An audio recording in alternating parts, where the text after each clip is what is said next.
Hello everyone, in this recording we'll discuss how to make a few static time series visualizations using D3.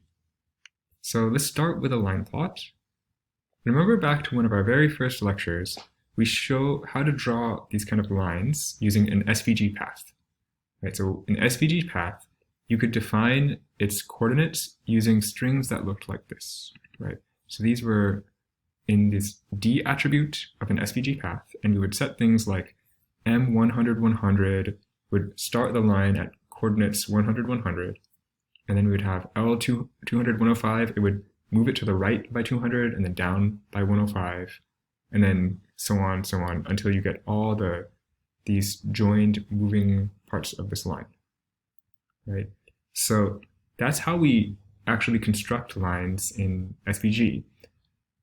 Trying to do this manually for a real data set would be extremely time consuming, right? You would have to figure out for every single XY pair on your time series, you would need to figure out what its coordinate locations are, and you would have to calculate these differences. Right? So it'd be just way too much work to try to figure out what those strings are by hand. Right? But fortunately, D3 has a lot of helpers that make it easy to go from the raw data to the layout on the page. Right? So a specific example of this is something called D3.line. What D3.line does is it takes a single array of time value pairs, like that array defines the whole time series, and then it associates it with one of these kind of strings, right? The strings which define the actual coordinates on the SVG, right? So you can think of it as kind of like an intermediate between just the raw data and the adder that you have to set for the path. Right, you have to set the D adder somehow. But instead of having to type it all out manually, you can use this generator to come up with the string. Right? It will usually have this sort of format. You will have D3.line and then a .x and a .y. .x has to be a function where, given one element of the array that defines the time series, it needs to figure out the x pixel coordinate. Whatever function you put in .y has to be able to take whatever kind of one of these array elements and then map it to the y pixel coordinate. Right? And then you'll pass that whole generator to the adder function. So let's look at an example of this. Imagine you have the links data set in this sort of structure. Right? So it's one big time series. The first element is an object which contains the year and the total number of links for that 1 year. And then you have a bunch of these objects sorted according to time. And so an array of objects. That's the raw data. We need to be able to define this D3.line. So we're going to need a scale for x and a scale for y. The scale for y is just going to be an ordinary scale linear, right? Because links is a continuous variable. So it makes sense to use a linear scale to map that continuous variable to the pixel coordinates. Year is a little bit tricky because if you actually read it in and it's a date time object, JavaScript is going to see that as a date. You don't want to just treat that as a continuous number. You actually want to treat it as a date. So you use this D3.scaleTime scale. Another good reason for using this kind of scale time is that if you want to make an axis, you want the axis to be labeling it according to time. You don't want it to look like 0, 1, 2, 3 when it's really different years. But it behaves in kind of very similar as all the other scales we've seen. It has a domain and it has a range. Okay, so we have this data. We have this scale. You can build now a path generator like this. So D3.line, here's a function which, given one object, right, given say just like this first object from this long array, is going to map it to the x coordinate, where you want the time series kind of point, and then also the y coordinate for that one part of the time series. Once you have the path generator, now you can append a path, right? And then you give this adder d, right? So d is the thing that we used to set manually. It used to be this thing, this long string of coordinate positions, but it's actually being generated automatically by D3 through this path generator. Okay, that generates this figure. Right? Now, that's one time series. What if we had wanted multiple time series? Right. The main idea is going to be, think of it as an array of all these arrays. Right? So one array corresponds to one time series. Right? It's the x, y pairs that define one time series. That's already an array because it has many time points. But then collect each of those different series into a long collection of arrays. You have an array of arrays. Okay. So it's going to look something like this. We have the time, value. All of these arrays are grouped in, or all of these objects are grouped in one array as the first time series. The next group of objects also grouped in one array, that's the next time series. Right. Actually, now you might notice, if you go back to when I entered the path here, I had this extra bracket. The reason is that whenever I'm appending a path, it needs to have each of the things that I'm binding already needs to be an array. Right? So this is actually turning a single array into an array of arrays, a little bit artificially, because there's only actually one time series in here, but D3 doesn't know how to bind just one time series. It's always thinking that you have many, so you need to give it this array of arrays structure. Okay. So let's illustrate this example with electricity demand example. Right, so here you have many different time series. Each one corresponds to one day. So we have the electricity demand. Here is midnight. It's the demand at 3 a.m., 6 a.m., 3 p.m., 6 p.m. Right, so you see a lot more demand in the evenings. It makes sense. And so how do you draw something like this? It's the same kind of idea. Right, so here is a path generator. I have another time scale, or scale time, for the x. Time of day is exactly these times. And the y is the demand. It's these values. Right. Once you have that path generator, you can just pass it in as an adder for when I'm appending all these series. And notice here, I don't have that extra bracket because it's already an array of arrays. Right? I already have one array per each of these time series. Okay, we'll see how to make this interactive in the next lecture, but for now, we're just making a bunch of static visualizations.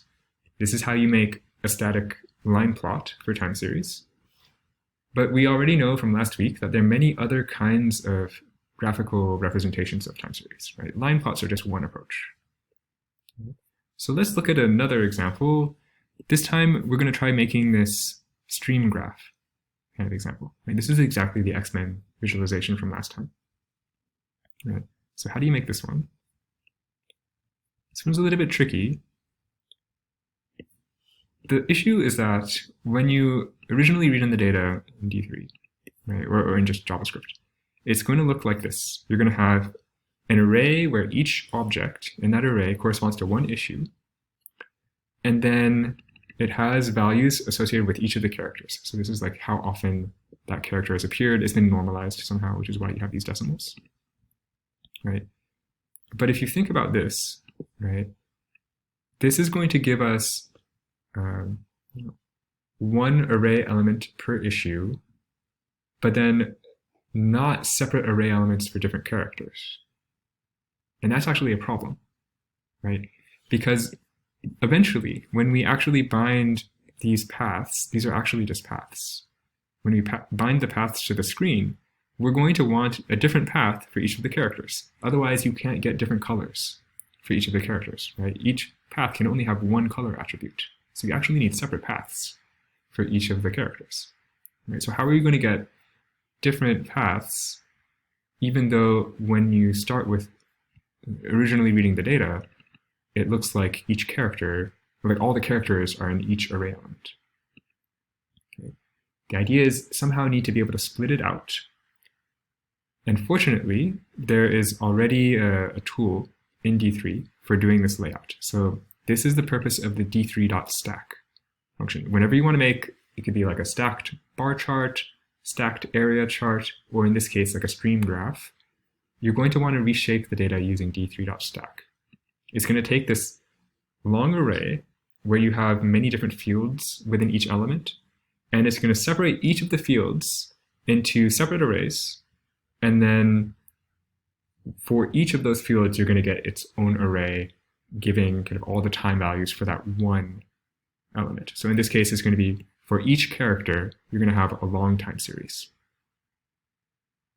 That's what's going to allow us to draw these sort of separated paths for each character. Right? So a little bit more precisely, it will return, if you just call d3.stack on the original data like this, it's going to return a data structure that looks a little bit like here. It's going to give you, for each character, one array. So like this long array is just going to be for Magneto. And then you're going to have another long array that's just for Nightcrawler. And you have this for every character. And then what are the elements of that long array? It's going to have one small array for each time point. And within that small array, it's going to give the lower and upper values. Right? So like a lower and an upper value for that character at each time point. Right? So this is the minimum value at this first time point and the maximum value for this first time point.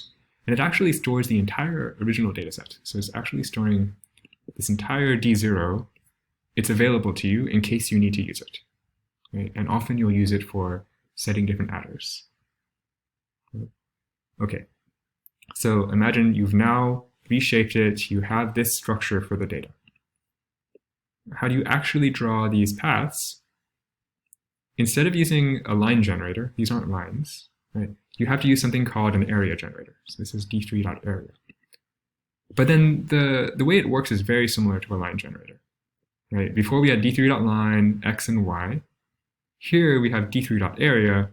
X is still x. We're still just getting the issue using a scale. But now we have a y0 and a y1. And these correspond to the pixel coordinate for the lower part of this path and then the upper part of this path. Right? These are the whole area. Right?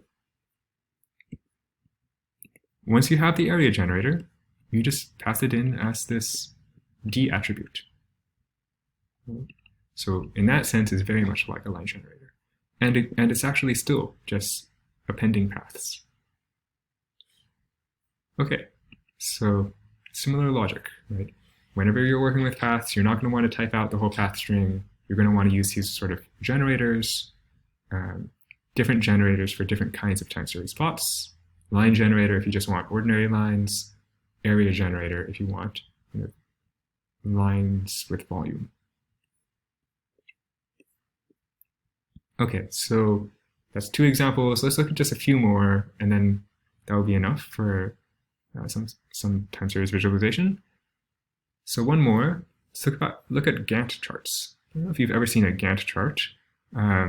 It's often used for organizing projects, right? So you might imagine that this is like task 0 in the project. You first need to finish this one phase.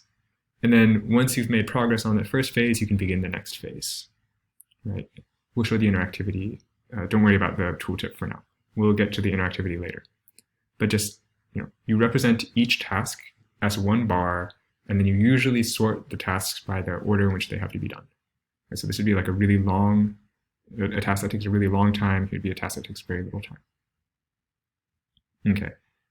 So actually, this data is not tasks. This is a data of 311 events. So it's like you can write to the city, and then they'll log some event if something is going on in your neighborhood. Right. You can look at the full visualization here. It's a pretty cool example, but we'll just do a simple one here. Okay, so how do you generate this kind of Gantt chart? Well, we know we need some collection of rectangles, right? So they're going to be SVG rect tags. And what we need to figure out is what are the y values to associate each rectangle with? Where does it begin? That's going to be the x value. And then how long does it last? So we need to have some notion of the width needs to reflect the length of the event. Right? So just that description should suggest to you that probably half the trouble in building this plot is just figuring out the right scales. Right?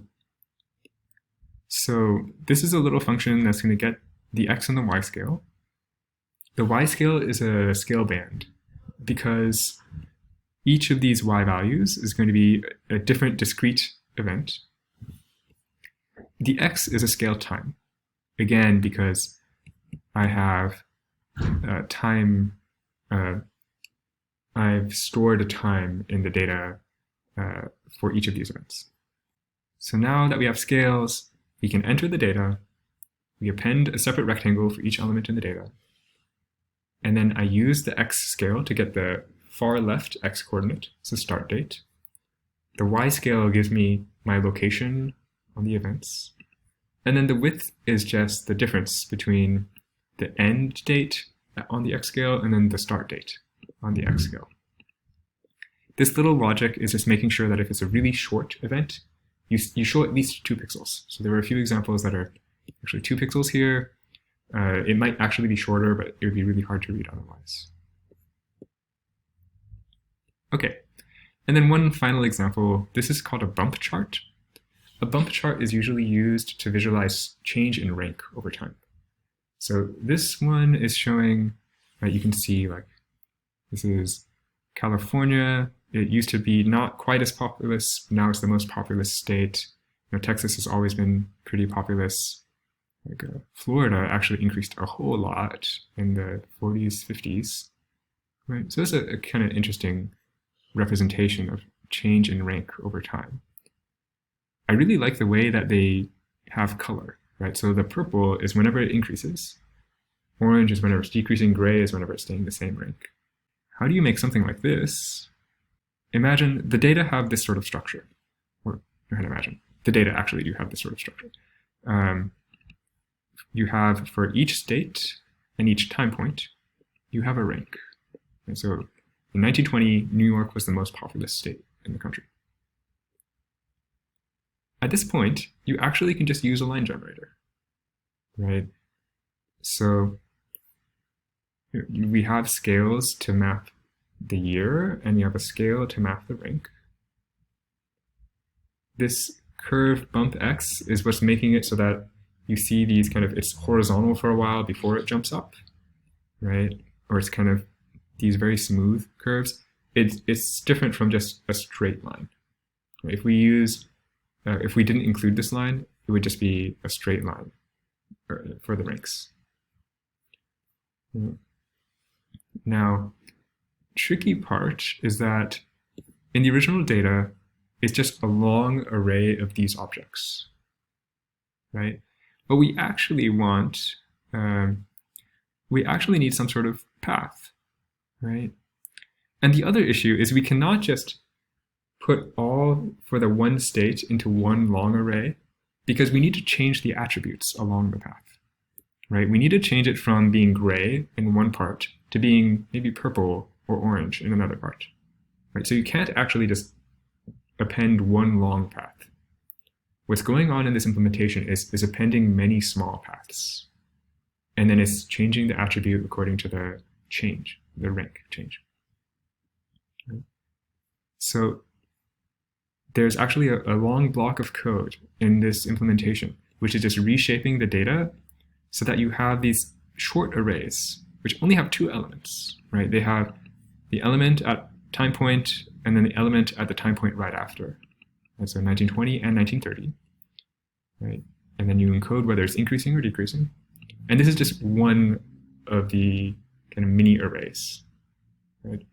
And this link data object has just a whole bunch of these mini arrays, and each of those mini arrays becomes one link, like one of these small little links in this visualization, right?